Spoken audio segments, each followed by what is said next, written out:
할렐루야, 좋은 아침입니다. 매일 말씀 묵상에 함께 하신 여러분 모두를 주 예수 그리스도의 이름으로 환영합니다. 오늘도 하나님 말씀으로 하루를 여시는 여러분의 가정, 자녀, 학업, 일터 가운데 하나님의 각별한 은혜와 평강이 충만하게 임하시기를 간절히 기원합니다.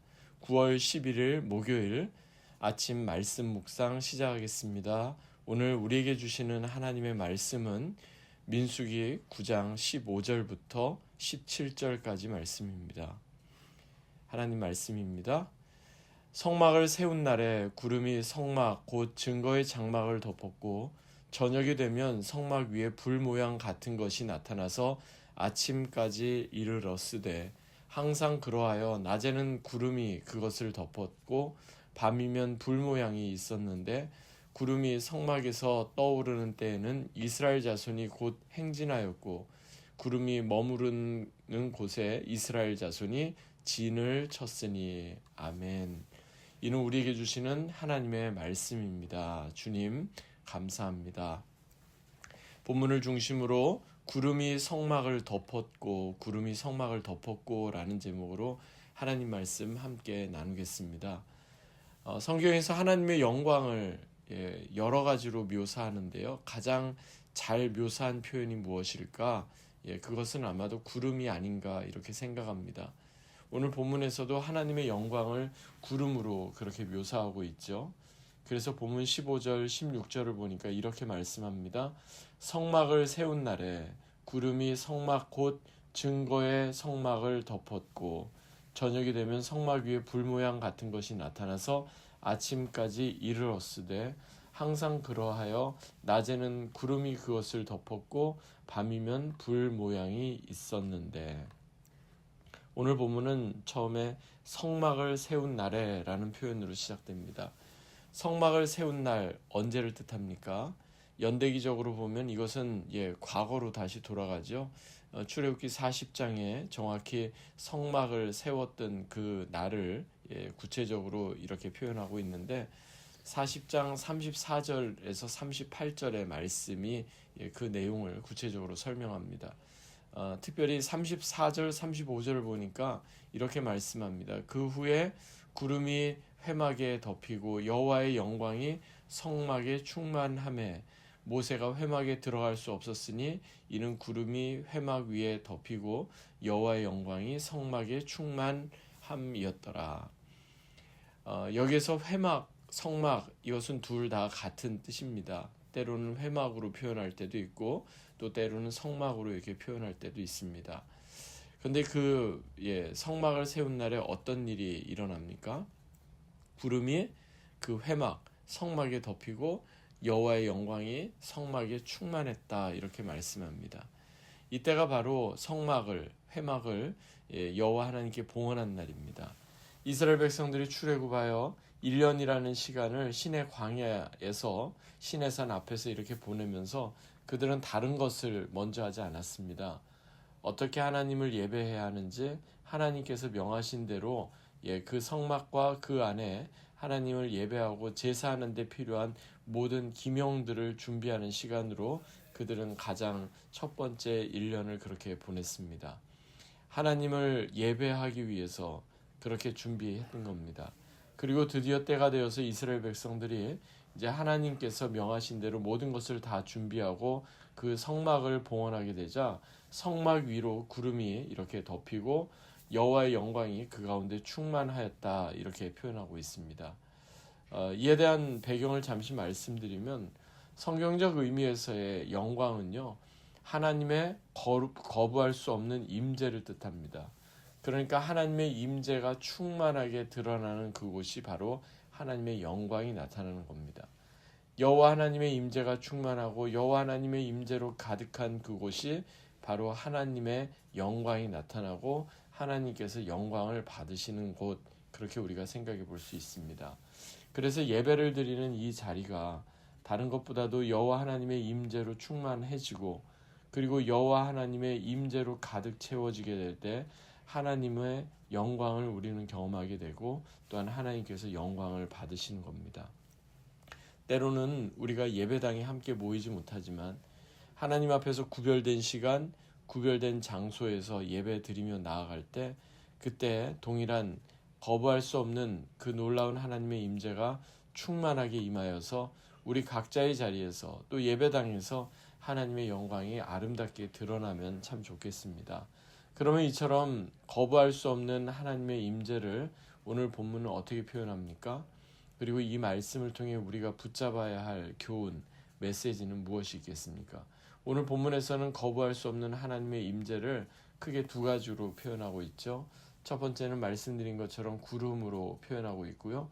두 번째는 불로 표현하고 있습니다. 특별히 구름은 오늘 본문에서만 여러 차례 반복적으로 나오고요. 불 또는 불 모양이라는 표현도 이렇게 반복해서 나옵니다. 여러분, 성경에 구름이 나오거나 불이 나온다 할 때 이것은 단순한 자연 현상으로 받아들이지 마시기 바랍니다. 대부분 하나님께서 인간 세상 가운데 함께 하시는 하나님의 임재, 하나님의 현현, 하나님의 영광을 다름 아닌 불 또는 구름으로 표현하는 경우가 많기 때문에 그렇습니다. 이것을 구약 히브리어로는 쉐키나라고 표현하는데요. 이러한 하나님의 임재, 하나님의 현현, 하나님의 영광, 바로 이것이 바로 쉐키나인데 그와 반대로 더 이상 하나님의 임재와 하나님의 영광이 없는, 그래서 하나님의 그 쉐키나가 사라진 그 상태를 이가봇 그렇게 이야기합니다.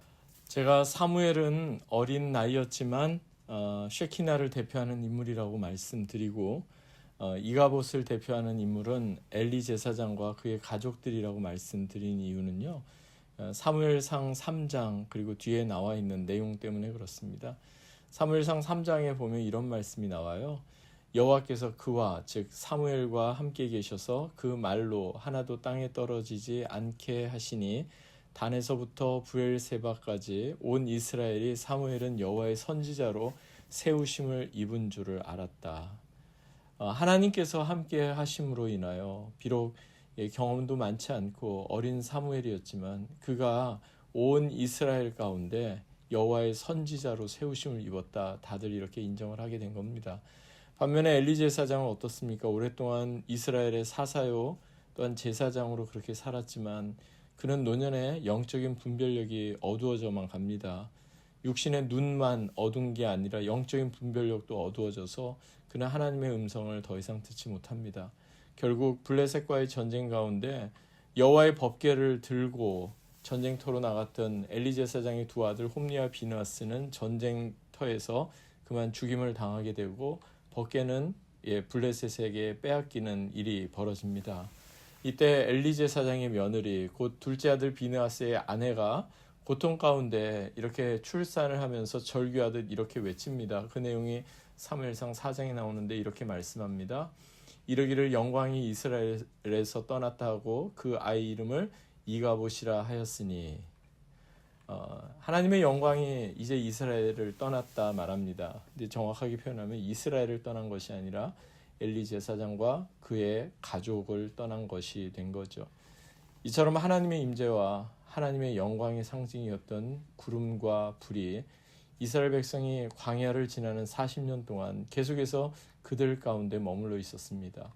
그들 눈앞에 밝히 드러났고 그래서 그들은 날마다 자신들의 눈앞에 보이는 구름과 불 모양을 보면서 지속적으로 하나님의 임재, 하나님의 현현, 하나님의 영광을 바라볼 수 있었던 겁니다. 그러니까 성막 위에 머물렀던 구름, 성막 위에 머물렀던 불은요. 이스라엘 백성들에게 있어서 일종의 보이는 visual reminder, 시각적인 그런 알람 역할을 했던 셈입니다. 이와 관련해서 출애굽기 13장에 아주 특별한 내용이 나오는데 출애굽기 13장 21절, 22절에 보면 이런 말씀이 나옵니다. 여호와께서 그들 앞에서 가시며 낮에는 구름 기둥으로 그들의 길을 인도하시고 밤에는 불 기둥을 그들에게 비추사 낮이나 밤이나 진행하게 하시니 낮에는 구름 기둥, 밤에는 불 기둥이 백성 앞에서 떠나지 아니하니라. 중요한 것은 하나님의 임재의 상징이 백성 앞에서 떠나지 않았다 하는 사실입니다. 또한 여호와 하나님께서 이스라엘 백성들보다 먼저 앞서 가셔서 그들로 하여금 나아갈 길이 무엇인지를 분명히 드러내시고 그들을 광야에 40년을 인도하셨다는 사실입니다. 이것을 오늘 본문 16절에서도 그대로 표현하죠. 항상 그러하여 낮에는 구름이 그것을 덮었고 밤이면 불 모양이 있었다라고 말입니다. 사랑하는 여러분, 이스라엘 백성이 광야 40년을 지나는 동안 낮에는 구름으로 밤에는 불로 그들과 늘 함께하고 계시는 하나님의 임재를 지속적으로 그들 가운데 상기시켜 주시고 지속적으로 그들에게 알려주셨던 것처럼 지금도 하나님께서는 저와 여러분 가운데 늘 함께하고 계십니다. 예수님을 주로 구세주로 믿고 고백하고 거듭난 그리스도인들의 심령 가운데 주의 성령이 늘 함께 하셔서 우리로 하여금 하나님의 말씀을 깨닫게 하시고 우리로 하여금 하나님의 깊은 뜻을 발견할 수 있도록 은혜를 더하여 주십니다. 사랑하는 여러분, 지금 당장 우리 눈에 보이지 않아도 하나님께서는 우리보다 항상 앞서가십니다. 그리고 낮에는 구름으로 밤에는 불로 이스라엘 백성들을 보호해 주셨던 것처럼 우리를 항상 지켜주시고 보호해 주심을 늘 기억하시기 바랍니다.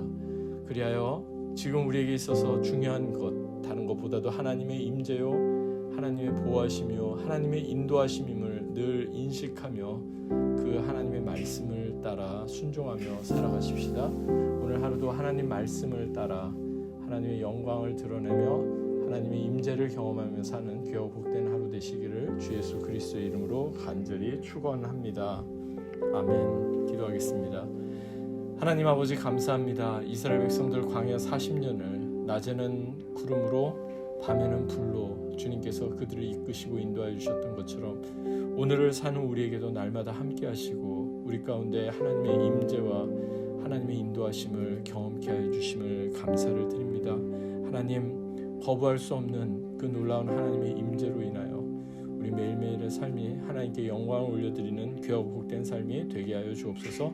감사드리며 존귀하신 주 예수 그리스도의 이름으로 간절히 기도하옵나이다. 아멘. 오늘도 주의 말씀 붙잡고 주님과 동행하는 귀하고 복된 하루 되시기 바랍니다. 주님의 이름으로 축복합니다.